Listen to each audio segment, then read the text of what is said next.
Hola, ¿qué tal?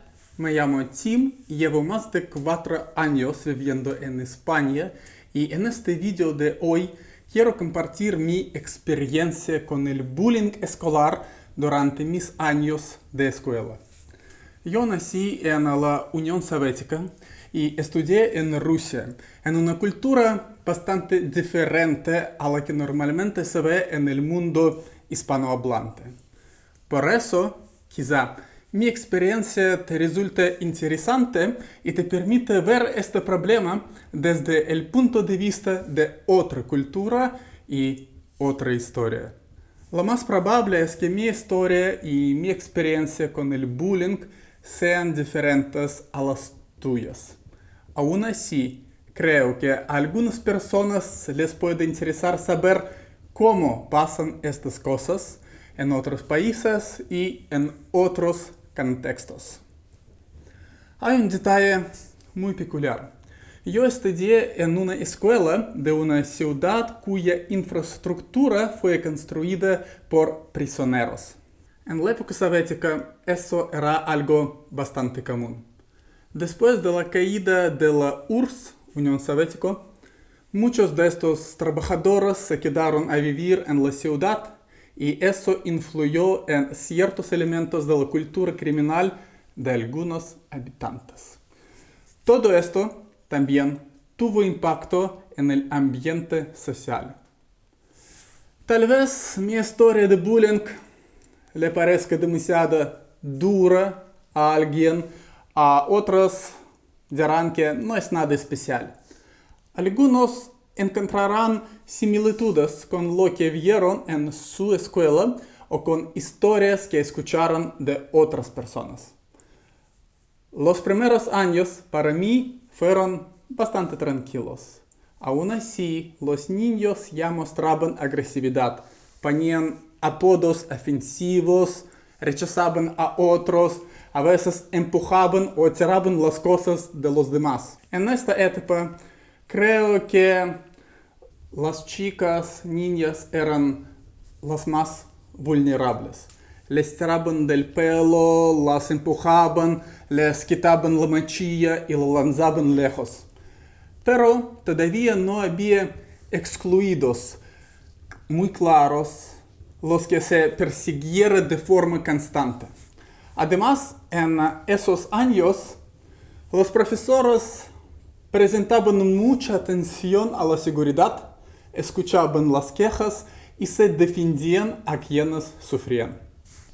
Los problemas empezaron cuando teníamos alrededor de 12 años. Creo que a esa edad los chicos entran en la pubertad, se vuelven más agresivos, no saben controlar sus emociones ni sus impulsos.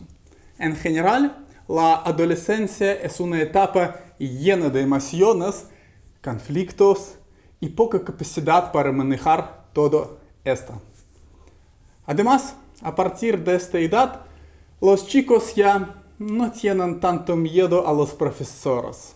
Los chicos se vuelven más astutos, quieren dominar y pueden organizarse en grupo para acosar a otros. Ahí entendí lo que había pasado antes, aunque desagradable, todavía no era bullying de verdad. Cuando yo tenía 12 o 13 años, mis padres me compraron zapatos nuevos y un uniforme nuevo. Yo estaba muy orgulloso. Me vestí con esa ropa muy bonita y fui a la escuela sintiéndome seguro, incluso carismático. Pero llamé la atención de unos chicos mayores, bastante malvados, 2 o 3 años más grandes que yo. Empezaron a empujarme. Yo no quería parecer débil y como nunca antes me había peleado, decidí defender mis límites y exigir que me dejaran en paz. Tomé una postura agresiva. Uno de ellos me dijo: ¿para qué hacer un escándalo? Vamos a un lado y lo hablamos tranquilos. Imagínate lo ingenuo que fui yo al pensar que podría convencerlos si íbamos a un rincón oscuro donde no había nadie. En cuanto llegamos ahí, se me lanzaron encima y me golpearon. Recuerdo mal los detalles, pero el resultado fue grave. Me rompieron la mandíbula y se me quedó dormida la mitad de mi cara. Esa parálisis duró casi un año. Fue un error intentar defenderme en lugar de ignorarlos. Quizás sí. Podría haber fingido que no pasaba nada y haberme ido. Pero yo solo fui la primera víctima. Poco después, no solo los mayores, sino también chicos de mi edad empezaron a provocar peleas. Eso pasaba solo entre chicos. Con las chicas no lo veía. Si un alumno ignoraba el comportamiento agresivo, no respondía y hacía como si nada pasara, eso daba vía libre a los agresores para atacarlo una y otra vez. Los que eligieron no responder nunca se convirtieron en víctimas constantes. Los acusadores sabían que nadie les iba a devolver el golpe y cada vez se volvían más agresivos. Poco a poco iban probando hasta dónde podían llegar, ampliando los límites. Y al no encontrar resistencia, sentían que podían hacer lo que quisieran. Después de los 2 años, hubo tantos casos de agresión que los profesores ya no podían controlarlo todo. Además, los acosadores eran muy astutos. Si alguien se quejaba, encontraban amigos que decían que la víctima había empezado primero o se había comportado mal, como gaslighting. Era una ciudad pequeña, los profesores ganaban poco y no querían problemas, así que solo intervenían en los casos más extremos y más graves. Recuerdo a un chico al que le gritaron un insulto por el pasillo. Él no reaccionó. Al día siguiente le gritaron varias veces y alguien le lanzó un libro. Él siguió ignorándolo todo. Eso fue visto como una debilidad. Al día siguiente ya lo empujaban. Luego le quitaron la mochila y tiraron sus cosas por el suelo. Imagínate esto. Más tarde incluso lo golpearon muy duro. Pero por suerte, los profesores intervinieron a tiempo y castigaron a los culpables.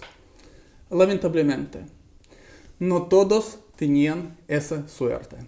Muchas veces los acosadores eran cuidadosos para no cruzar la línea que haría intervenir a la policía o a los profesores. En clase, todo podía parecer normal, tranquilo. Pero en los recreos o al volver a casa era cuando empezaba el acoso. Había varios niveles de acosadores. Los primeros eran los más agresivos, los que empezaban las provocaciones. Si alguien respondía o se defendía, aunque fuera torpemente como hice yo, normalmente lo dejaban en paz. Pero si no respondía, veían una oportunidad y seguían atacando. Luego se sumaban otros menos valientes acosadores, que solo atacaban a quien ya había mostrado debilidad. Y el tercer nivel eran los que apoyaban pasivamente. Se reían y animaban acosadores desde fuera. Por eso, aunque controlaran el acosador principal, los demás seguían molestando a la víctima. Había un chico, llamémoslo Antón. Era buen estudiante, responsable y educado. Todo empezó con burlas que él ignoró. Luego le tiraban bolitas de papel cuando el profesor se giraba. Nadie le dio importancia. Después vinieron los empujones y los insultos. Él siguió ignorándolo todo, pero la situación empeoró. Un día empezaron a quitarle el dinero del almuerzo. A los que intentaban defenderlo les amenazaban y nadie más se atrevía a ayudar. Quizá si nos hubiéramos unido varias personas, la situación habría cambiado. Pero éramos niños y no lo supimos hacer. Desde los 12 o 13 años hasta el final de la escuela, siempre había una o dos víctimas en cada clase. Nunca pasaba un mes sin bullying. En el caso de Antón, tuvo que cambiar de escuela. El acoso se había convertido en un infierno diario para él. En clase, todo estaba en silencio, todo bien, pero detrás de él susurraban que le harían en el recreo o al salir. Imagínate esto, ¿cómo sentía él? Profesor no te presta atención y detrás de ti hay un susurros que van a hacer contigo después de clase. Él lo puede oír. Después de los 14 años, algunos abusos tenían un carácter incluso más íntimo, sexual, y las víctimas seguían siendo sobre todo chicos. En nuestra escuela, el excluido permanente, como expulsado, casi siempre era un chico. No sé por qué. Las chicas también sufrían a veces insultos o empujones, pero no había una sola víctima como fija. En gran parte puede ser porque ellas, las chicas, se apoyaban entre ellos y si se quejaban, si había un acoso, ellos quejaban, mientras los chicos se lo guardaban dentro y no se ayudaban entre sí mismos. En cada clase había entre 25 y 30 alumnos y lo más sorprendente es que en cada clase había su propia víctima o dos. Nadie enseñaba cómo defenderse, qué decir o a quién acudir, cómo hay que pedir ayuda, qué hacer en el caso de acoso. Los profesores solo intervenían cuando todo se salía completamente de control. Creo que ahí está la diferencia con las escuelas de países como España hoy en día, donde existen protocolos y los profesores saben cómo y cuándo actuar. Pero estamos hablando de otro país, otra cultura y otro tiempo. Por suerte, cuando Antón cambió de escuela, pudo empezar de cero. Más tarde estudió medicina y se convirtió en un médico muy bueno. Si comparamos su historia con la mía, creo que ambos reaccionamos mal ante una sociedad agresiva. Yo respondí con fuerza y me defendí, pero sin calcular las consecuencias y sufrí graves lesiones. Antón hizo lo contrario, ignoró todo completamente y terminó siendo una víctima constante y sufrió un infierno. Otros intentaban protegerse uniéndose a los acosadores, lo cual también es una estrategia muy mala. Pero también hubo quienes encontraron amigos, se apoyaron entre ellos o supieron defenderse. Incluso en los entornos más duros siempre hay distintas formas de actuar, maneras de protegerse y de ayudar a los demás. Espero que te haya gustado esta historia. Si el tema te interesa, puedo contar más experiencias con más detalles. Gracias por tu atención. No dejes que te maltraten. Paz y amor para todos y todas.